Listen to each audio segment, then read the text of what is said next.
अथ पञ्चमोऽध्यायः। अर्जुन उवाच सन्न्यासं कर्मणां कृष्ण पुनर्योगं च शंससि यच्छ्रेययेतयोरेकं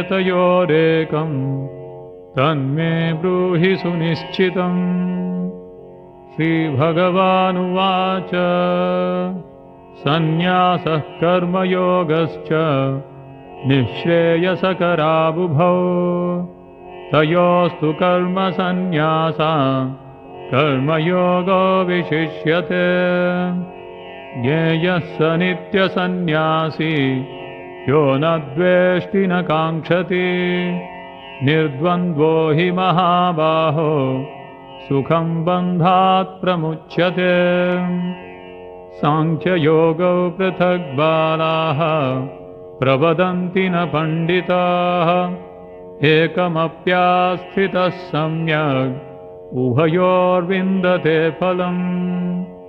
यत्साङ्ख्यैः प्राप्यते स्थानं तद्योगैरपि गम्यते। एकं साङ्ख्यं च योगं च यः पश्यति स पश्यति।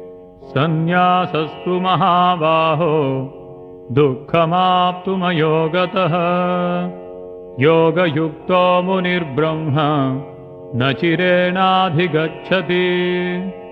योगयुक्तो विशुद्धात्मा विजितात्मा जितेन्द्रियः सर्वभूतात्मभूतात्मा कुर्वन्नपि न लिप्यते।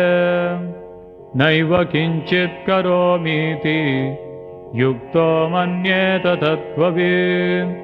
पश्यन् शृण्वन् स्पृशन् जिघ्रन् अश्नन् गच्छन् स्वपन् श्वसन् प्रलपन् विसृजन् गृह्णन् उन्मिषन् निमिषन्नपि इन्द्रियाणीन्द्रियार्थेषु वर्तन्त इति धारयन् ब्रह्मण्याधाय कर्माणि सङ्गं त्यक्त्वा करोति यः लिप्यते न स पापेन पद्मपत्रमिवाम्भसा। कायेन मनसा बुद्ध्या केवलैरिन्द्रियैरपि योगिनः कर्म कुर्वन्ति सङ्गं त्यक्त्वात्मशुद्धये। युक्तः कर्मफलं त्यक्त्वा शान्तिमाप्नोति नैष्ठिकीम्। अयुक्तः कामकारेण फले सक्तो निबध्यते। सर्वकर्माणि मनसा सन्न्यस्यास्ते सुखं वशी। नवद्वारे पुरे देहि नैव कुर्वन्न कारयन्। न कर्तृत्वं न कर्माणि लोकस्य सृजति प्रभुः। न कर्मफलसंयोगं स्वभावस्तु प्रवर्तते। नादत्ते कस्यचित् पापं न चैव सुकृतं विभुः। अज्ञानेनावृतं ज्ञानं तेन मुह्यन्ति जन्तवः। ज्ञानेन तु तदज्ञानं येषां नाशितमात्मनः। तेषामादित्यवज्ञानं प्रकाशयति तत्परम्। तद्बुद्धयस्तदात्मानस्तन्निष्ठास्तत्परायणाः गच्छन्त्य पुनरावृत्तिं ज्ञाननिर्धूतकल्मषाः। विद्याविनयसम्पन्ने ब्राह्मणे गविहस्तिनि शुनि चैवश्वपाके च पण्डिताः समदर्शिनः। इहैव तैर्जितः सर्गो येषां साम्ये स्थितं मनः। निर्दोषं हि समं ब्रह्म तस्माद् ब्रह्मणि ते स्थिताः। न प्रहृष्येत् प्रियं प्राप्य नोद्विजेत् प्राप्य चाप्रियम्।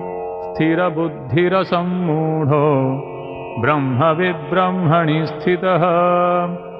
बाह्यस्पर्शेष्वसक्तात्मा विन्दत्यात्मनि यत्सुखम् स ब्रह्मयोगयुक्तात्मा सुखमक्षयमश्नुते ये हि संस्पर्शजा भोगा दुःखयोनय एव ते आद्यन्तवन्तः कौन्तेय न तेषु रमते बुधः शक्नोति हैव यः सोढुम् प्राक्शरीरविमोक्षणात् कामक्रोधोद्भवं वेगं स युक्तः स सुखी नरः योऽन्तः सुखोऽन्तरारामः तथान्तर्ज्योतिरेव यः स योगी ब्रह्मनिर्वाणं ब्रह्मभूतोऽधिगच्छति लभन्ते ब्रह्मनिर्वाणं ऋषयः क्षीणकल्मषाः छिन्नद्वैधायतात्मानः सर्वभूतहिते रताः कामक्रोधविमुक्तानां यतीनां यतचेतसाम् अभितो ब्रह्मनिर्वाणं वर्तते विदितात्मनां स्पर्शान् कृत्वा बहिर्बाह्यां चक्षुश्चैवान्तरे भ्रुवोः प्राणापानौ समौ कृत्वा नासाभ्यन्तरचारिणौ यतेन्द्रियमनो बुद्धिर्मुनिर्मोक्षपरायणः विगतेच्छाभयक्रोधो यः सदा मुक्त एव सः भोक्तारं यज्ञतपसां सर्वलोकमहेश्वरं सुहृदं सर्वभूतानां ज्ञात्वा मां शान्तिमृच्छति। ॐ तत्सदिति श्रीमद्भगवद्गीतासूपनिषत्सु ब्रह्मविद्यायां योगशास्त्रे श्रीकृष्णार्जुनसंवादे कर्मसन्न्यासयोगो नाम 5मोऽध्यायः।